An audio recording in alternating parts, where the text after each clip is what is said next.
Good afternoon, President of the IPU. Good afternoon, colleagues. I come with a heavy heart from Nigeria, but first I'd like to apologize to Honorable Kafila Ogbara. I am not here to bring shame to our country. I'm here to seek help for the women of Nigeria. Again, my name is Senator Natasha Akpoti Udua. 5 days ago, on the 6th of March 2025, I was suspended. As a senator, I was suspended illegally because I submitted a petition of sexual harassment against the President of the Nigerian Senate, Senator GODSWILL AKPABIO. I thought that by submitting the petition, he would recuse himself, and both of us will submit ourselves to the Committee on Ethics, Privileges and Public Petition for a fair and transparent investigation. But unfortunately, I was silenced and I was suspended. I was suspended for 6 months, amongst many other stringent conditions, such as taking away my security, taking away all the officials, vehicles, and other items that were handed over to me as a senator. My salaries will be cut off. I must not appear anywhere near the National Assembly. And for 6 months, I'm not to introduce myself or present myself as a senator locally in Nigeria or internationally. That means I'm here illegally. But I had no other place to go but to come here and speak to you women. Because this is a bigger picture.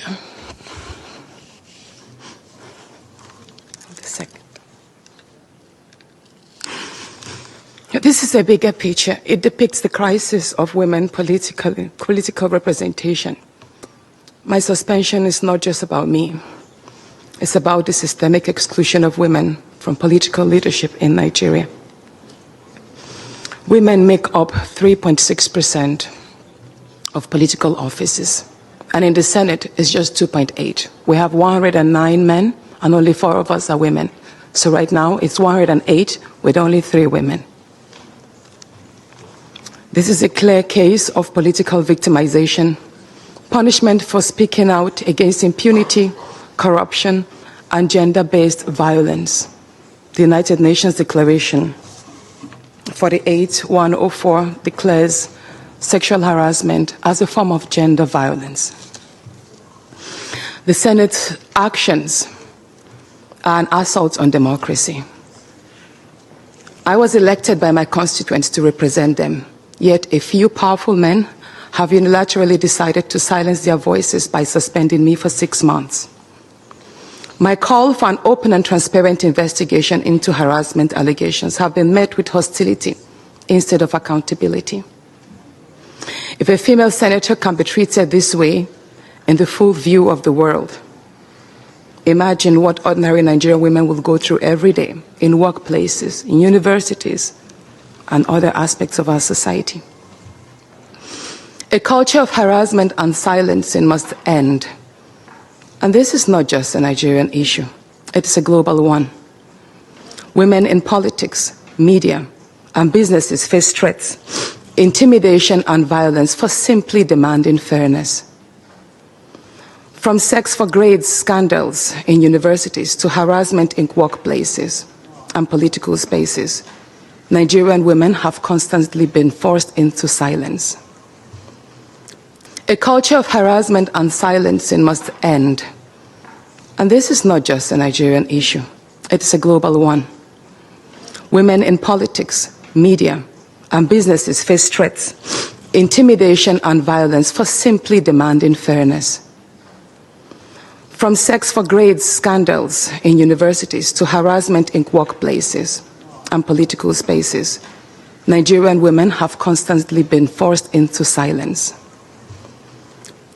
We need stronger legal protections and a zero culture tolerance for gender-based discrimination and intimidation.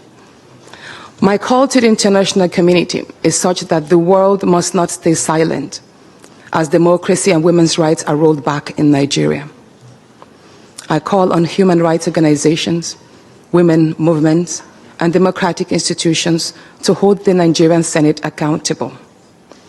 Nigeria needs global partners to push for women's political inclusion, safety, and protection from political harassment.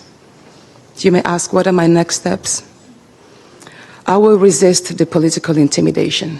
In the past few days, a number of my colleagues, my male colleagues, have reached out to me and said, Natasha, all you need to do is apologize and retract your statements. And I told them I am not going to apologize. I will not apologize for my truth.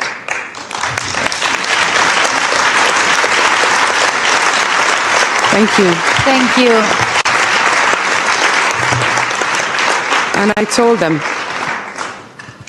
that I will stand the 6-month suspension, and the very first day I return, I will represent my petition on sexual harassment. And I will continue doing so until there is a fair and transparent investigation. I will fight. Thank you. I will fight this injustice and continue to represent my constituents, whether the Senate wants to hear me or not. I will work with women's group, civil society, and legal teams to ensure that this unconstitutional suspension is squashed. This is bigger than me. This is about ensuring that no other woman in politics or public office will ever be silenced again. Thank you so much. Sexual harassment, amongst many others. I remember many years ago, there was a particular minister who told me, Natasha, I know you're very intelligent and you'll be quite resourceful, but unfortunately, I cannot have you in my office because you will be a distraction to me. And I was like, how do you mean, sir?